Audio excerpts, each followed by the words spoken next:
Hello, readers. It's Alexander Lawrence, the Portable Infinite. Yeah, looking more worse than ever. Oh, whoa! Is this working right? Yeah. So we're back. It's Mulligan Stew, Chapter 6, Spilt Ink, and yeah, I'm reading. I got. I did some. I read. Did some schoolwork today. Then I go. Oh, it's only like 9 o'clock. So maybe we should read some more Mulligan Stew because I'm going to be up for a couple hours. So I was going to read today, and and I gotta.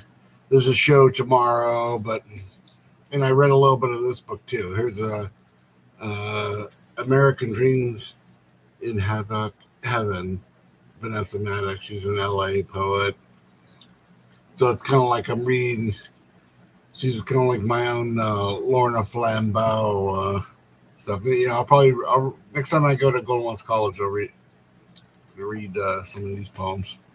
So I read about 30 pages. But so let's get to let's talk about let's review. So Mulligan Stew, it's called a postmodern novel by Gilbert Sorrentino. I call the '70s retro modernism. It came out in '79 Grove Press. It's a metafictional periodistic examination of the creative writing process. I don't know. I mean, I think I'm gonna read "I Swim Two Birds" at the end of before the end of the year, just to kind of like talk about how much I think he derived uh, from that. And the original title was "Synthetic Ink," and this is Spilt Ink. And he had like three novels going around at the same time. He had he had this book, and Crystal Vision was written, and he was already writing Aberration of Starlight and stuff. I'll, next time I'll pull out some of those other books. And yeah, the guy in the UK didn't really want to publish it, and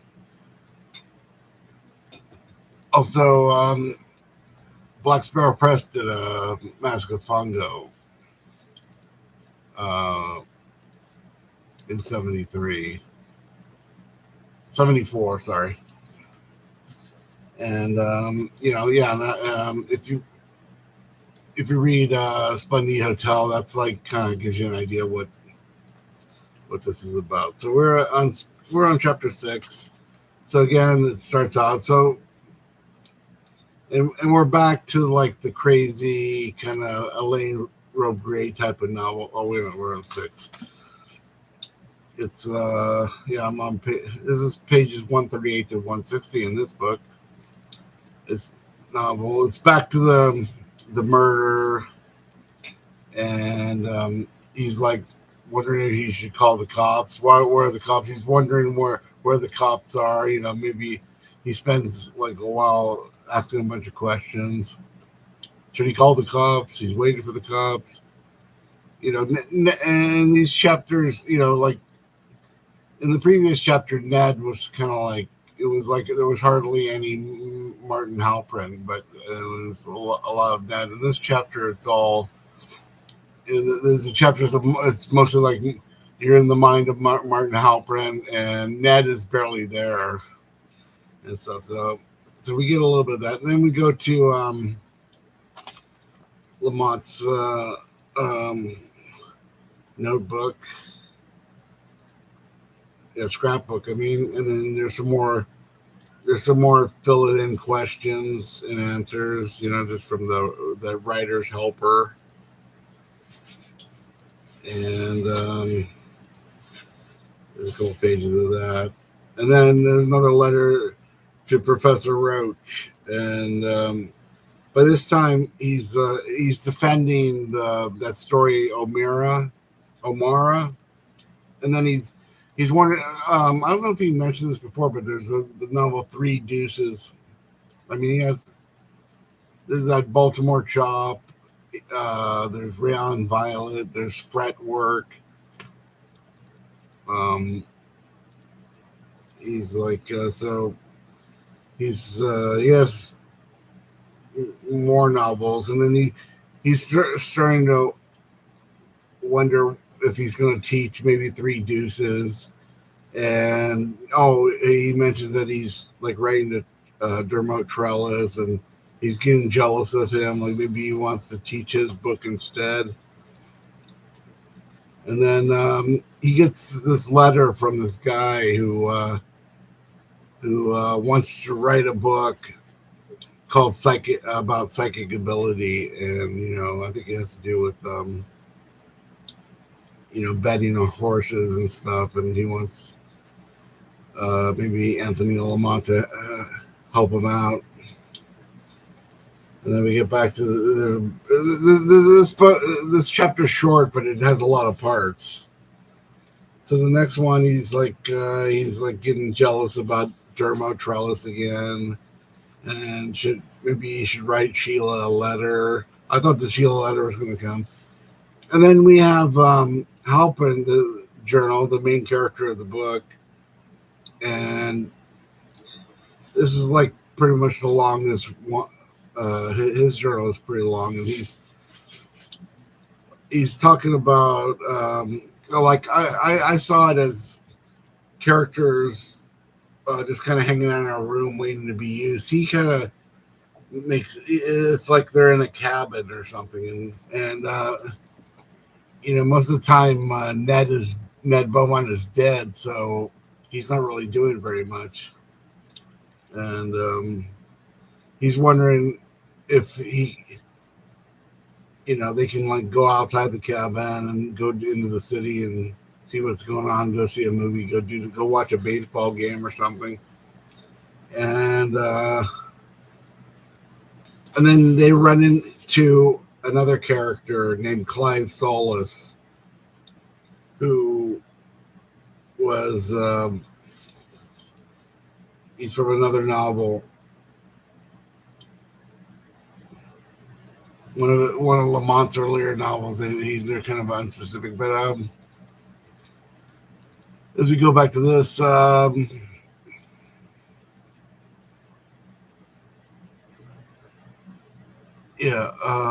doesn't say here, but Martin Halpin says maybe that he's met Clive Solis before, maybe in some Joyce book. So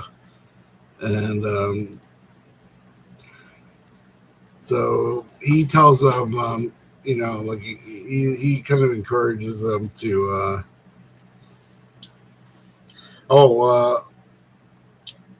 Clive Solis blames Lamont for ruining his career.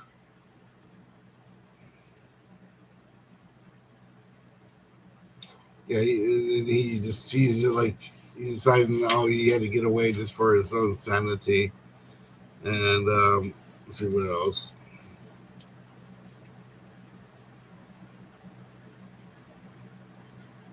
Yeah, some of the characters that spend sometimes to spend a day or a weekend, they often stayed longer. So absences produced enormous changes in the book, he says. And he's going to take him to a baseball game or something.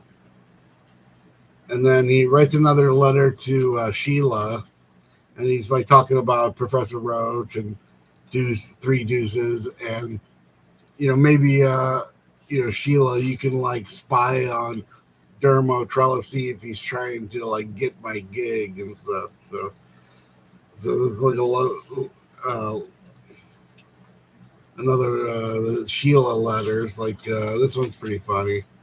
The Sheila letters, like I said, is always my favorite part of the book. So far, so, and then we get back to Lamont's notebook. He's like sort of all bent out of shape about the roach situation, and then we we get a little excerpt from Three Deuces, pages 150 to 153, and I guess this one takes place in Las Vegas. It's sort of, I mean, I might be wrong, but it kind of seems like it's making fun of like kind of like On the Road by Jack Kerouac, maybe, or something, one of those kind of books. And so there we have it. That's chapter 6. It's a little subdued, as I said, but it's still good. How are we doing? Okay, so we're up to 10 minutes. Okay, so so we're up to chapter 6. Chapter 4 got kind of cut off, but I think it was okay. Um, uh, Still, chapter 4 and 5 are my favorite chapters. This one kind of it kind of went it went after it went back to it was the actual chapter that Lamont writes is a little bit like the Fallen Lucifer's chapter, where he's kind of like panicking and he's like, wondering if he killed Ned Beaumont, and you don't really know where you are, and some of the ones, the chapters are in the present tense, and then the one chapter was, I think, the Tragic Jester, maybe chapter 4. It went back into the past and kind of talked about his childhood and stuff. So there you have it. Read. You should read along Mulligan Stew. I'm up to chapter 7, which is 161. The next chapter is The Woods So Wild. So this one's a pretty long chapter. It's like, it goes up to 236 or something like that. 26. Okay, so that's like 65 pages. So this is like one of the longest chapters of the book so far. So I might save it for next week. And we're going to be in that next excerpt, we're going to be reading, this is the Mask of Fungo's in there. And you should check out Splendid Hotel too. And whenever you can. And Sorrentino, and check out, there's the videos of him reading from Under the Shadow, 1993. And if you have any questions, just write them in underneath the video. Mulligan Stew, I think it's one of the best books of the 70s. We since I was talking about Joyce and Thomas Mann, and when did Pale Fire come out? So 62. So it's pretty. I mean, that's pretty contemporary compared to this other one. So we did 2 books from the 20s, and then Pale Fire from the 60s. I didn't really pay much attention to when it came out. It seems more like the 50s, but 62. It's almost, I was almost alive back then. And then this is like almost 10 years later, because Sorrentino really wrote a lot of this book in the early 70s, and and finished it in 75, and didn't come out till 79. And a lot of people didn't read it till the 80s, probably like myself, 84, 85. That's when we kind of read it, and it's his most popular book. For some reason, even it might not be his best book, but it's the longest, and it's around, right? Okay, so check out. I've been doing. I think I did all these 6 chapters in 6 days, so we might not get to the next one since it's a longer chapter and it's a little more complex. And we want to start doing some interviews, so maybe we could do one next week too. So So I don't know, maybe next Tuesday or Wednesday. So there might be a few days before we get to the other stuff. And because I mean, there's 15 chapters, and there's going to be a few. There's going to be at least 2 interviews, I think, maybe more. Well, it'll be a surprise. We're kind of doing it as we go along. And yeah, any suggestions for books that we want to talk about in the future? Let's do it. Check out there's a lot of Gilbert Sorrentino videos. There's other people that have done Sorrentino and music. There's translations. Yeah, all that stuff. This is one of the better books of the 70s. And that's what we're here for. We're kind of highlighting the great books of the 20th century. Okay, good night, everybody.